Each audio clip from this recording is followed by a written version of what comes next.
AI tools నేర్చుకుని passive income సంపాదించాలనుకుంటున్నారా? వెంటనే సంప్రదించండి. నమస్కారం సుబ్బారావు గారు. నమస్తే అండి. IIT JEE. సో దీనికి ఏంటంటే వాళ్ళ ప్రతి ఒక్క పిల్లలు కొంత స్టాట్స్ తెలుసుకోవాల్సినటువంటి అవసరం కూడా ఉంది. నేను ప్రతి పేరెంట్కి ఈ వీడియో నేను షేర్ చేయాలని అనుకుంటున్నాను. ఎందుకంటే మీకు మాత్రమే తెలుసు ఆ ఫీల్డ్లో ఆరితేరినోళ్ళు స్టూడెంట్స్ని చూశారు, ట్రైన్ చేశారు. మీరు ఎవరన్నా సరే సుబ్బారావు గారిది పర్టికులర్గా ఈ ఐఐటి జేఈకి సంబంధించినటువంటి క్లాస్లో జాయిన్ అవ్వాలి అనుకుంటే కూడా స్క్రీన్ మీద మీ కాంటాక్ట్ నెంబర్ కనిపిస్తుంది. దాన్ని మీరు కాల్ ఆర్ మెసేజ్ వాట్సాప్ చేసి ఎన్రోల్ చేసుకోవచ్చు. సో పర్సనల్గా మీకు ఏదైనా అపాయింట్మెంట్ లాంటిది కావాలనుకున్నా కూడా కెరీర్ గైడెన్స్కి సంబంధించి డెఫినెట్గా మీరు సంప్రదించవచ్చు. So coming to subject sir, ఈ స్టాట్స్ అసలు ఏ విధంగా ఉంటుంది? మనం ఇప్పుడు ఈ రోజుల్లో చూస్తానండి, పేపర్ చూస్తే ఫుల్ హ్యాడ్స్ ఉంటాయి. జేఈ, నీట్ అంటే మన ఆంధ్ర తెలంగాణ తెలుగు స్టేట్స్ అనేటువంటిది ప్రామినెంట్గా ఉన్నాయి, అంతే సక్సెస్ వచ్చేస్తుంది అని రకరకాల ఇది ఉంటాయి. అంతేకాకుండా పేరెంట్స్ కూడా 6th దగ్గర నుంచి సంవత్సరాల తరబడి ఇదే కోచింగ్లో మనం ఉంచుతూ ఉంటాం. మీకు స్పష్టంగా స్టాటిస్టిక్సే చెప్తాను, మన యొక్క ఆలోచనలు కానీ లేకపోతే మన యొక్క భావం ఏం చెప్పొద్దు, జస్ట్ స్టాటిస్టిక్స్. సుమారుగానండి 12 లక్షల నుంచి 13 లక్షల మంది జేఈ రాస్తున్నారండి. దీంట్లో 2 స్టెప్స్ ఉన్నాయి. ఒకటి అడ్వాన్స్డ్ అంటే ఐఐటీస్లోకి ప్రవేశం, రెండోది ఎన్ఐటి IIITలోకి ప్రవేశం. 2 స్టెప్స్ అనమాట అండి. ఐఐటీలో 17,000 సీట్లు మాత్రమే ఉన్నాయి. 13 లక్షల మంది రాస్తుంటే 17,000 మంది మాత్రమే సీట్లు ఉంటే, అంటే అందులో సీట్ రావటమే సక్సెస్ అనుకుంటే 1.8% మాత్రమే సక్సెస్. మరి మిగిలిన 98 మంది సంగతి ఏమిటి? అదే ఎన్ఐటీలో సీట్ రావటం సక్సెస్ అనుకుంటే సుమారుగా 27,000 సీట్లు ఉన్నాయండి. ఇక్కడ సుమారుగా 2.4-2.5% వస్తుంది సుమారుగా. మరి మిగిలిన 97% యొక్క స్టూడెంట్స్ యొక్క పరిస్థితి ఏమిటి? ప్రతి పేరెంట్ అర్థం చేసుకోవాల్సినది, ఐఐటీలో కోచింగ్లో జాయిన్ చేస్తే వాళ్ళు ఐఐటిఎన్లు కారు, వాళ్ళకి ఐఐటి సీట్ రాదు. 100లో 3కి మాత్రమే వస్తుంది, లేదా 100లో 2కి మాత్రమే వస్తుంది. ఇక మూడోది అనుకొద్దామండి, నీట్కి వద్దాం, మెడికల్ సీట్స్కి వద్దాం. సుమారుగా 22 లక్షల మంది మెడికల్ ఎగ్జామ్ రాస్తున్నారండి ఇండియాలో. వీటిలో సీట్లు అనేవి 1,09,000.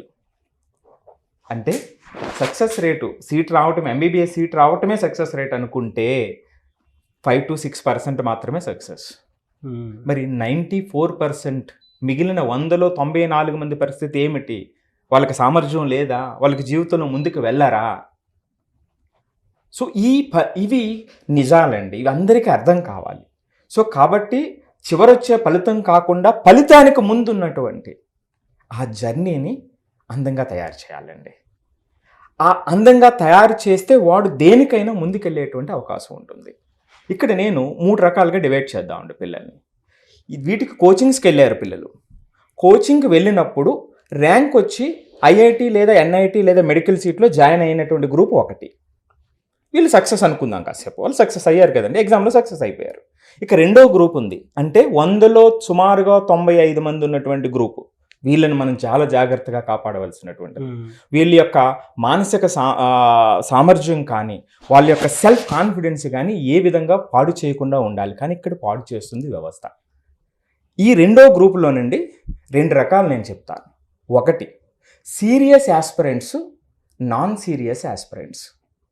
Serious aspirants, non serious aspirants అంటే సీరియస్ యాస్పిరెంట్ అయ్యి ఉండి ర్యాంక్ రాకపోవడం, నాన్ సీరియస్ అయ్యి ర్యాంక్ రాకపోవడం. నాన్ సీరియస్ అయ్యి ర్యాంక్ రాకపోవడం అంటే చాలా ప్రాబ్లం అండి. అది ఆ నాన్ సీరియస్నెస్ ఎందుకు వస్తుంది, సీరియస్నెస్ ఎందుకు ఉండదు అనేటువంటివి మనకు రాబోయే రోజుల్లో మనం ఎడ్యుకేట్ చేసేటువంటి వీడియోస్ అండి. సో ఇక్కడ సీరియస్గా ఉండి ర్యాంక్ రాలేకపోయినా రకరకాల రీజన్స్, ఎగ్జామ్లో సరిగా పెర్ఫామ్ చేయలేకపోవచ్చు, ఎగ్జామ్ డే చేయకపోవచ్చు, లేదా ఆ రోజున ఆయనకు ఉన్నటువంటి అవగాహన సామర్థ్యం కొంచెం లోపుంచి ఉండవచ్చు, లేదా ఈ యొక్క కాంపిటీషన్లో వెనకబడి ఉండొచ్చు, ఏదైనా కాదు. కానీ వీళ్ళ సక్సెస్ మాత్రం ఆగదండి. ఈరోజు జేఈ నీట్లో ఆగి ఉండొచ్చు, కానీ ఈ సీరియస్గా ఉండి ర్యాంక్ రాని వాళ్ళ సక్సెస్ మాత్రం ఎవ్వరూ ఆపలేరు. నాన్ సీరియస్గా ఉండి సక్సెస్ రాకపోతే ఇందులో అది వేరే సంగతి అండి. సో కాబట్టి ర్యాంక్ రావటం, వెంటనే వాళ్ళు ఇన్స్టిట్యూట్లోకి వెళ్ళటం అనేది ఒక స్టెప్ అయితే, సీరియస్గా ఉండి వెళ్ళలేకపోవడం రెండో స్టెప్, నాన్ సీరియస్గా ఉండి వెళ్ళలేకపోవడం మూడో స్టెప్. సో వీటిలో సీరియస్నెస్ పెంచి వాళ్ళని చాలా దగ్గర చేయడానికి ఎంతవరకు చేయగలం, ఒకవేళ సీరియస్గా ఉండి రాకపోతే వాళ్ళ యొక్క జర్నీ రేపొద్దుట భవిష్యత్తుకి ఎంత అద్భుతంగా ఉపయోగించాలి అనేటువంటివి మనం ఎప్పుడు చెప్పేది నేను నా సెకండ్ బుక్ బియాండ్ ర్యాంక్స్ అనేది. సో వీటికి సంబంధించి వీళ్ళని ఎడ్యుకేట్ చేయడానికి మన యొక్క ప్రయాణం స్టార్ట్ చేద్దామండి. సో ప్రతి పేరెంట్కి ప్రతి పిల్లవాడికి జర్నీలో ఉన్నటువంటి వాడికి ఉపయోగపడాలి అనేటువంటిది మన ఉద్దేశం అండి. నిజంగా స్టాటిస్టిక్స్ ఏం చెబుతున్నాయి అనేటువంటిది చూస్తేనండి, తెలంగాణ ఆంధ్ర నుంచి మన తెలుగు స్టేట్స్ నుంచి 21% అపియర్ అవుతున్నారు ఈ ఎగ్జామ్కి ఇండియాలో 21% అపియర్ అవుతున్నారు. సో అపియర్ అవుతున్నట్లంటే 5గురిలో ఒకడు మనవాడే, మన తెలుగు పిల్లవాడు. కానీ వీళ్ళ సక్సెస్ 21% లేదండి, 11% ఉంది. అంటే మనం పిల్లల్ని అయితే ఎక్కువ మందిని పంపిస్తున్నాం కానీ ఆ సక్సెస్ అనేటువంటిది ప్రపోర్షనేట్గా రావట్లేదు. వేరే స్టేట్స్లో ఇన్ని గంటలు చదవకపోయినా వీళ్ళు సక్సెస్ అవుతున్నారు. దానికి మరొక స్టాటిస్టిక్స్ ఏమిటంటే అండి, జేఈ అడ్వాన్స్డ్లో మన పిల్లలు ఎవరైతే జేఈ అడ్వాన్స్డ్లో సెలెక్ట్ అవుతున్నారో వాళ్ళలో మన పిల్లలు 9.5% మాత్రమే సక్సెస్ సాధిస్తున్నారండి. రాజస్థాన్లో సుమారుగా 13 to 16% మధ్యలో సక్సెస్ సాధిస్తున్నారండి రాజస్థాన్లో పిల్లలు. సో మన పిల్లలు ఆ 10 మంది మాత్రమే అద్భుతంగా దేశం అంతా కూడా మన వైపు చూసేటువంటి విధంగా ఉన్నారు తప్ప మిగిలిన వాళ్ళు ఆ స్థాయిలోకి రావట్లేదు. సో ఇది స్పష్టంగా చెప్తుంది, కోచింగ్ పేరు మీద మనం రోట్ లెర్నింగ్ని పిల్లలకి అందిస్తున్నాము. జేఈ మెయిన్స్ కానీ నీట్ కానీ ఒక రకంగా గుర్తుపెట్టుకుని రాయటానికి అవకాశం ఉన్నటువంటి ఎగ్జామ్స్, దాంట్లో మన యొక్క షేర్ బాగానే ఉంది. ఇక అడ్వాన్స్డ్కి వచ్చేటప్పటికి వెంటనే మనం చాలా వెనకబడి ఉన్నాము. ఏదో కొంతవరకు పర్వాలేదు కానీ వెనకబడే ఉన్నాము. మన సక్సెస్ 9.5%, వెరాజ్ రాజస్థాన్ 13 to 16% ఉందన్నమాట. సో అట్లాగే ముంబైకి వచ్చేటప్పుడు కూడా 11% ఉంది.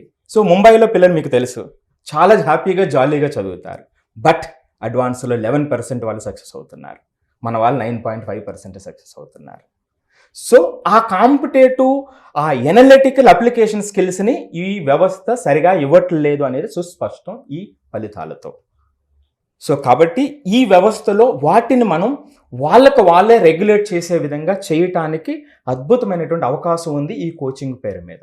పిల్లలు ఎక్కడైనా ఉండనివ్వండి, మనం చెప్పిన పద్ధతులు పాటిస్తే వాళ్ళ యొక్క జర్నీ అద్భుతం, మహా అద్భుతంగా తయారవుతుందండి.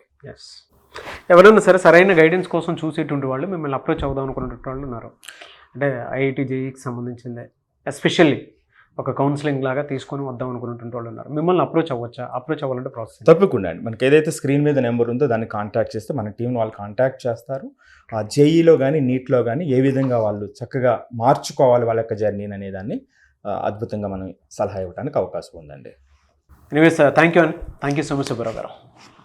చూసారు కదండి వీడియో. సో ఈ వీడియోపై మీ అభిప్రాయం కమెంట్ బాక్స్లో పోస్ట్ చేయండి. ముఖ్యంగా మీరు కనుక సుబ్బారావు గారిదే అపాయింట్మెంట్ తీసుకోవాలి అనుకుంటే ఏదైనా కౌన్సిలింగ్ కోసం స్క్రీన్ మీద మీ కాంటాక్ట్ నెంబర్ కనిపిస్తుంది, దాన్ని మీరు కాల్ ఆర్ మెసేజ్ వాట్సాప్ చేసి వెంటనే ఎన్రోల్ చేసుకోండి. ఈ వీడియో లైక్ చేయండి, షేర్ మాత్రం తప్పకుండా చేయండి. ఇలాంటి మరిన్ని వీడియోస్ కోసం మా ఛానల్ ఫాలో అవ్వండి. Thank you. సుమన్ టీవీలో మీ పర్సనల్ అండ్ బిజినెస్ ప్రమోషన్స్ కోసం కింది నెంబర్కి కాంటాక్ట్ చేయండి.